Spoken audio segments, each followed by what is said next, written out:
ಸರ್ಕಾರದ ಅವಿಭಾಜ್ಯ ನೀವು ಅಂಗ ಒಂದು ಅದರ ಬೆಂಬಲ ಕೊಟ್ಟಿದ್ದೀರಾ. ಸರ್ಕಾರಕ್ಕೆ ಏನು ಹೇಳ್ತಿರ್ತಾರೆ? ಸರ್ಕಾರಕ್ಕೆ ಡೈರೆಕ್ಟಾಗಿ ನಾವು ಯಾವುದೇ ಕಾರಣಕ್ಕೂ ಕೊಡೋಕ್ಕಾಗಲ್ಲ. ಒಂದು ನೀರನ್ನು ತಮಿಳ್ನಾಡಿಗೆ ನೀರು ಬಿಡೋಕ್ಕಾಗಲ್ಲ. ಎರಡನೇದು ದೊಡ್ಡ ಮಟ್ಟದಲ್ಲಿ ಏನು ಹೋರಾಟ ಮಾಡಬೇಕು ನ್ಯಾಯಯುತವಾಗಿ ಅದನ್ನು ಹೋರಾಟನ ಹಮ್ಮಿಕೊಳ್ಳಲೇಬೇಕಾಯ್ತದೆ.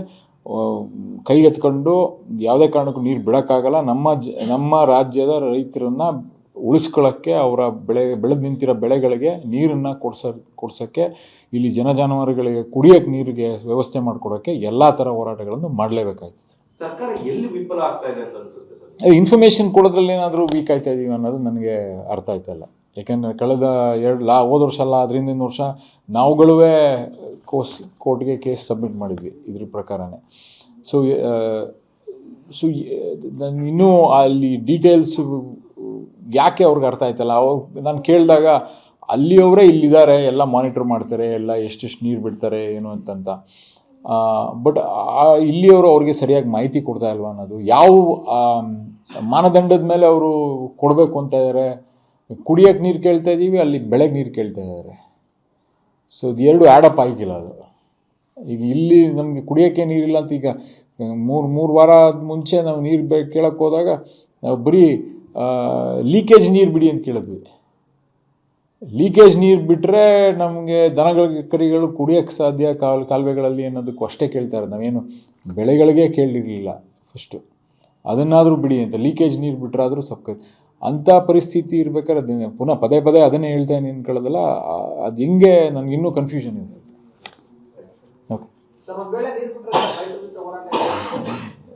ಪ್ರಶ್ನೆನೇ ಇಲ್ಲ. ಎಲ್ಲ ಹೋರಾಟಕ್ಕೆ ರಸ್ತೆಗೆ ಧುಮುಕಬೇಕು.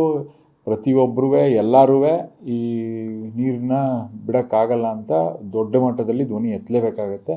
ಏನು ನಾನು ಸುಳ್ಳು ಹೇಳ್ತಾ ಇಲ್ವಲ್ಲ. ಗ್ರೌಂಡ್ ರಿಯಾಲಿಟಿ ಪ್ರಕಾರ ಇಲ್ಲಿ ನೀರಿಲ್ಲ, ಕುಡಿಯೋಕ್ಕೆ ನಾವು ನೀರು ಕೊಡೋಕ್ಕಾಗಲ್ಲ ಅಷ್ಟೇ. ಅವರಂತೂ ಇಳಿಲೇಬೇಕು. ಈಗ ಇಲ್ಲಿ ತಗೊಂಡೋಗಿ ನೀರಿಲ್ಲ ಅಂತ ಹೇಳಿದ್ರೆ ಅವ್ರು ನೀರು ಸಿಗಲ್ಲ. ಬೆಂಗಳೂರವರು ಇಳಿಬೇಕು. ಎಲ್ಲ ಯಾರ್ಯಾರು ಡಿಪೆಂಡ್ ಆಗಿದ್ದಾರೆ ಈ ಭಾಗದ ಏನು ನೀರಿಗೆ ಅವು ಎಲ್ಲರೂ ಈ ಪಕ್ಷಾತೀತವಾಗಿ ಪ್ರತಿಯೊಬ್ಬರೂ ಇದನ್ನು ವಿರೋಧ ಪಡಿಸ್ಬೇಕಾಗತ್ತೆ.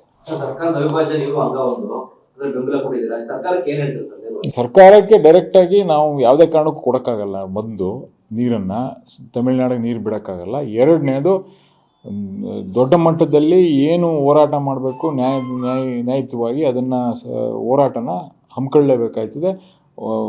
ಕೈಗೆತ್ಕೊಂಡು ಯಾವುದೇ ಕಾರಣಕ್ಕೂ ನೀರು ಬಿಡೋಕ್ಕಾಗಲ್ಲ.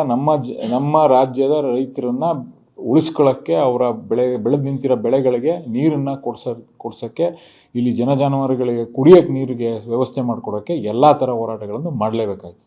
ಸರ್ಕಾರ ಎಲ್ಲಿ ವಿಫಲ ಆಗ್ತಾ ಇದೆ ಅಂತ ಅನ್ಸುತ್ತೆ ಸರ್? ಇನ್ಫಾರ್ಮೇಷನ್ ಕೊಡೋದ್ರಲ್ಲಿ ಏನಾದರೂ ವೀಕ್ ಆಯ್ತಾ ಇದೀವಿ ಅನ್ನೋದು ನನಗೆ ಅರ್ಥ ಆಯ್ತಲ್ಲ. ಯಾಕೆಂದರೆ ಕಳೆದ ಹೋದ ವರ್ಷ ಅಲ್ಲ, ಅದರಿಂದ ವರ್ಷ ನಾವುಗಳೇ ಕೋರ್ಟ್ಗೆ ಕೇಸ್ ಸಬ್ಮಿಟ್ ಮಾಡಿದ್ವಿ ಇದ್ರ ಪ್ರಕಾರನೇ. ಸೊ ಇನ್ನೂ ಅಲ್ಲಿ ಡೀಟೇಲ್ಸ್ ಯಾಕೆ ಅವ್ರಿಗೆ ಅರ್ಥ ಆಯ್ತಲ್ಲ. ನಾನು ಕೇಳಿದಾಗ ಅಲ್ಲಿಯವರೇ ಇಲ್ಲಿದ್ದಾರೆ, ಎಲ್ಲ ಮಾನಿಟ್ರ್ ಮಾಡ್ತಾರೆ, ಎಲ್ಲ ಎಷ್ಟೆಷ್ಟು ನೀರು ಬಿಡ್ತಾರೆ ಏನು ಅಂತಂತ. ಬಟ್ ಇಲ್ಲಿಯವರು ಅವ್ರಿಗೆ ಸರಿಯಾಗಿ ಮಾಹಿತಿ ಕೊಡ್ತಾ ಇಲ್ವಾ ಅನ್ನೋದು, ಯಾವ ಮಾನದಂಡದ ಮೇಲೆ ಅವರು ಕೊಡಬೇಕು ಅಂತ ಇದ್ದಾರೆ. ಕುಡಿಯೋಕ್ಕೆ ನೀರು ಕೇಳ್ತಾ ಇದ್ದೀವಿ, ಅಲ್ಲಿ ಬೆಳೆಗೆ ನೀರು ಕೇಳ್ತಾ ಇದ್ದಾರೆ. ಸೊ ಇದು ಎರಡು ಆ್ಯಡಪ್ ಆಗಿಲ್ಲ ಅದು.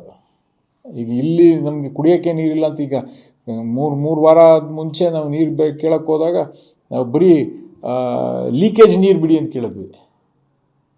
ಲೀಕೇಜ್ ನೀರು ಬಿಟ್ಟರೆ ನಮಗೆ ದನಗಳಿಗೆ ಕರಿಗಳು ಕುಡಿಯೋಕ್ಕೆ ಸಾಧ್ಯ ಕಾಲುವೆಗಳಲ್ಲಿ ಅನ್ನೋದಕ್ಕೂ ಅಷ್ಟೇ ಕೇಳ್ತಾ ಇರೋದು. ನಾವೇನು ಬೆಳೆಗಳಿಗೆ ಕೇಳಿರಲಿಲ್ಲ ಫಸ್ಟು. ಅದನ್ನಾದರೂ ಬಿಡಿ ಅಂತ. ಲೀಕೇಜ್ ನೀರು ಬಿಟ್ಟರಾದರೂ ಅಂಥ ಪರಿಸ್ಥಿತಿ ಇರ್ಬೇಕಾದ್ರೆ ಪುನಃ ಪದೇ ಅದನ್ನೇ ಹೇಳ್ತಾ ನಿಂತ್ಕೊಳ್ಳೋದಲ್ಲ. ಅದು ಹೆಂಗೆ ನನಗಿನ್ನೂ ಕನ್ಫ್ಯೂಷನ್ ಇದೆ. ಓಕೆ,